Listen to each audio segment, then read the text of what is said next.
In 1804, a team of engineers was exploring a restricted, collapsed section of the tunnels beneath Paris. They were miles from the nearest exit, deep in a sector that hadn't been mapped since the days of the Romans. They weren't looking for bodies, they were looking for structural cracks.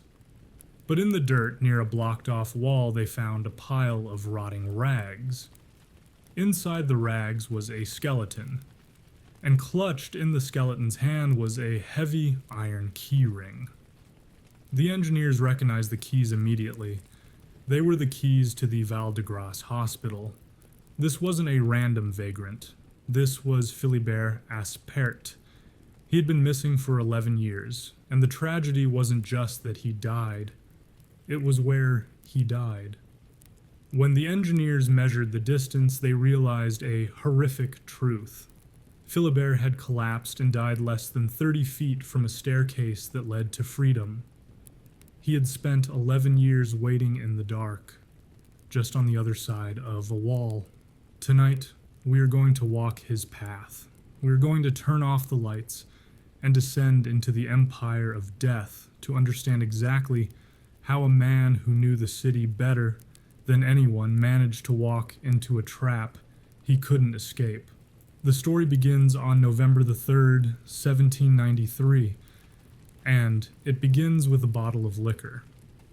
If you were standing on the street in Paris in 1793, the world was screaming. This was the height of the Great Terror. The king was dead. The queen was dead. The guillotine in the Place de la Révolution was dropping so fast the wood was permanently soaked in red. Paris was a city of paranoia. If you didn't wear the tricolor cockade, you were arrested. If you whispered in a cafe, you were arrested. The noise, the shouting newsboys, the rattle of the tumbril carts, the drums of the National Guard was constant. But Philibert Aspairt didn't care about the politics. He was the doorkeeper at the Val-de-Grâce, a massive former convent turned military hospital. His job was boring. He opened doors. He closed doors. He watched the war limp in and the dead get carried out. But Philibert had a theory. He knew that before the nuns were evicted by the revolution, they had hidden their treasures. And the rumor was that deep beneath the hospital, in the old crypts, there was a stash of legendary chartreuse liqueur, sweet, strong, and worth a fortune. Philibert wasn't a thief. He was just thirsty, and he was arrogant. He figured he had the keys. He had a map in his head. It would be a 20-minute trip, in and out. So, on the evening of November 3rd, he waited for his shift to end. He took his heavy iron keyring. He took a bottle for the liquor. And, most importantly, he took a single beeswax candle. He opened the heavy oak door to the cellar. He stepped inside, and he locked the door behind him. That was his first mistake. He descended the stone stairs. Instantly, the smell of 1793 Paris, gunpowder, and garbage vanished. It was replaced by the smell of the underworld, wet limestone, saltpeter, and cold, stagnant earth. To understand why this was a death sentence, you have to understand what Paris sits on. The city is a shell. For 2,000 years, Parisians mined the stone beneath their feet to build the palaces above.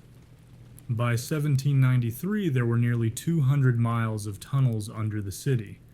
A chaotic, unmapped spider web of mining galleries, smugglers' dens, and ancient voids. Philibert walked past the wine racks. He found the breach in the cellar wall, a rough hole leading into the quarries. He stepped through. He was now outside the jurisdiction of the hospital. He was outside the jurisdiction of the living. He held his candle high. The light caught the walls, yellow Lutetian limestone scarred by medieval pickaxes. The silence was absolute, a physical weight. He walked for 10 minutes, then 20. The tunnel branched. He went left. It branched again. He went right. He should have found the chartreuse by now. He stopped, he frowned. The tunnel ahead looked exactly like the tunnel behind. He turned around, he decided to backtrack, just to be safe. But when he returned to the junction, it looked wrong. Was there a pile of rubble there before? He didn't remember the rubble. He tried the other path. Dead end. Philibert felt the first prickle of cold sweat. He wasn't scared yet. He was just annoyed. He walked faster. His boots echoed clip-clop, clip-clop. And then he saw the bones. He had stumbled into the ossuary sector. He was standing at the edge of a landslide of human debris. Skulls, femurs, ribs spilling out of a side tunnel. He was surrounded by the skeletons of 6 million Parisians. He checked his candle. It was burned halfway down. He cupped his hand around the flame. And then a draft. A sudden breath of cold air from a ventilation shaft. The flame flickered. It danced. Philibert froze. Don't go out. He took a step. He tripped on a loose stone. The candle flew from his hand and hit the wet mud. Darkness. Philibert scrambled on his knees. He found the candle. He pulled out his tinderbox. He struck the flint. Sparks flew, but the wick was wet. It sputtered, it smoked, but it did not light. He struck it again, and again, until the flint stopped sparking. Philibert Aspairt sat back in the dark. 100 feet above him, the revolution was raging. The city was loud and bright, but down here there was only the silence and the bones. And Philibert realized with a clarity colder than the stone that he wasn't the doorkeeper anymore. He was the prisoner. When a light goes out in a bedroom, your eyes adjust. There's always a sliver of light from under the door, or the glow of a street lamp outside, or the moon. True darkness is rare in the human experience. But in the catacombs, the darkness is absolute. It is a physical weight. It presses against your eyeballs. You can hold your hand 1 inch from your face and you will not see it. You can scream and the sound will be swallowed instantly by the porous limestone walls. Philibert Aspairt sat in the mud for a long time. We don't know exactly how long because in the dark, time ceases to exist. Minutes stretch into hours. Hours compress into seconds. Without the sun to regulate your circadian rhythm, the brain begins to drift. Eventually, he stood up. He had a choice. He could stay where he was and wait. But wait for who? No one knew he was down there. He had locked the door behind him. The hospital staff would assume he had gone home or perhaps fled the city to escape the revolution. No rescue party was coming, so he decided to move. He put one hand on the wall, the rough, cold limestone. He began to shuffle forward. This is where the architecture of the Paris underground turns from a marvel into a nightmare. These tunnels were not designed for travel. They were pillar and stall mines. The miners would dig out the stone in random directions, following the best veins of rock, leaving pillars of stone to hold up the ceiling. It is chaotic by design. There is no grid. There is no north or south. It is a fractal pattern of identical stone corridors. Philibert walked by touch. Rough stone, gap. He turned into the gap. Rough stone, bone. He recoiled, his hand had brushed against a skull. He was in the ossuary again. He tried to navigate around the pile, tripping over femurs that clattered loudly in the dark. The sound was deafening. He kept moving. He had to find an updraft. An updraft meant a ventilation shaft, and a shaft meant the surface. But the catacombs are deceptive. The air moves in strange ways down there. A draft might be coming from a shaft, or it might be a pressure differential from a collapsed gallery miles away. Philibert followed the cool air, hoping it led to the sky. Instead, it likely led him deeper. As he walked, the psychology of isolation began to set in. Neuroscientists call it the prisoner's cinema. When the brain is denied visual input for too long, it panics. It starts to fire random signals to the visual cortex. You don't just see black, you see flashes of color, you see geometric shapes. And if you are scared enough, you see people. Philibert, stumbling through the dark, dehydrated and terrified, likely started to hallucinate. Did he see the nuns he used to work for? Did he see the soldiers who had died in his hospital? Did he see the White Lady, the legendary ghost that smugglers claimed haunted the tunnels? He walked for what felt like days. His boots were heavy with clay. His throat was parched. The thirst would have been the first real torture. The air in the catacombs is humid, but there is no running water in the upper levels, just damp rock. He likely licked the condensation off the walls. It would have tasted of saltpeter and rot. At some point he found stairs. Imagine the surge of adrenaline. Stairs. Stairs mean elevation. Stairs mean a way out. He scrambled up them, his hands clawing at the stone steps. He climbed 10 feet, 20 feet. He reached the top, he reached out for a door handle, and his hand hit solid rock. It was a caving bang, a blocked shaft. The city had sealed off dozens of these exits years ago to stop smugglers from moving goods into Paris without paying taxes. Philibert banged on the ceiling. He shouted, "Help! I am here, citizen, anyone!" But he was likely 40 feet below a cellar or a street. The sound of the carts and the horses above would drown out his voice completely. He was screaming at the floorboards of a city that was too busy killing itself to hear him. He slumped against the blockage. He must have slept there, and when he woke up, the cruelest realization of all set in. He didn't know if he had slept for an hour or a day. He had to go back down. He descended the stairs back into the labyrinth. He was weaker now. He was stumbling more often. And this is the part of the story that is hardest to think about, the sheer duration of it. A human being can survive for 3 days without water. Philibert was strong. He knew the layout, or thought he did. He didn't just curl up and die immediately. He fought. He walked miles in the dark.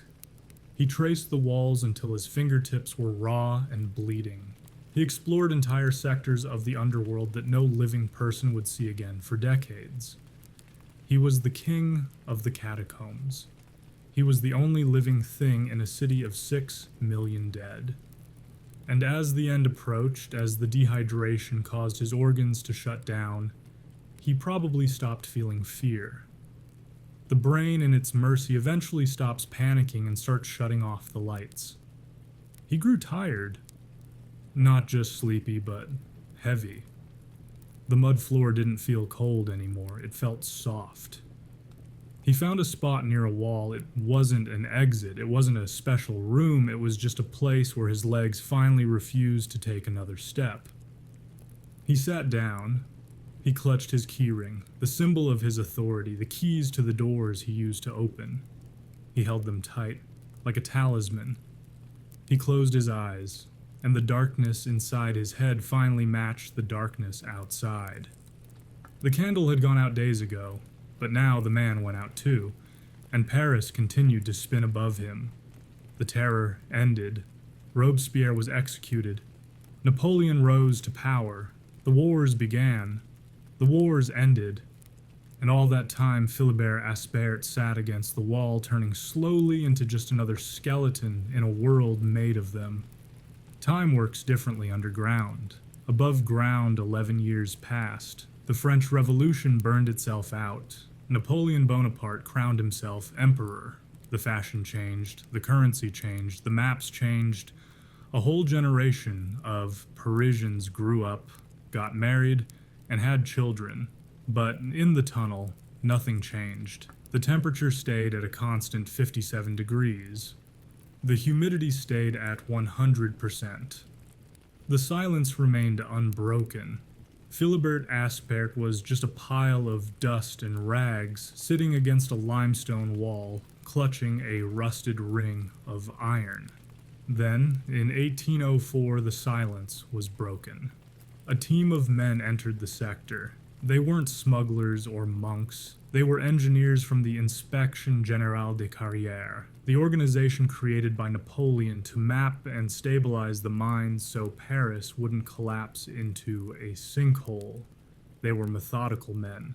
They were measuring the width of the galleries, checking the ceilings for cracks. They moved with bright torches and surveyor's chains. When they reached the corridor under the Rue d'Enfer, the street of hell, they saw something that didn't belong. By this point, the engineers were used to seeing bones. The catacombs were full of them, but these bones were different. They weren't stacked in neat decorative walls, they were scattered on the floor, and they were clothed. The engineers knelt down. The damp air had rotted the fabric, but the leather belt had survived, and hooked to the belt was a key ring.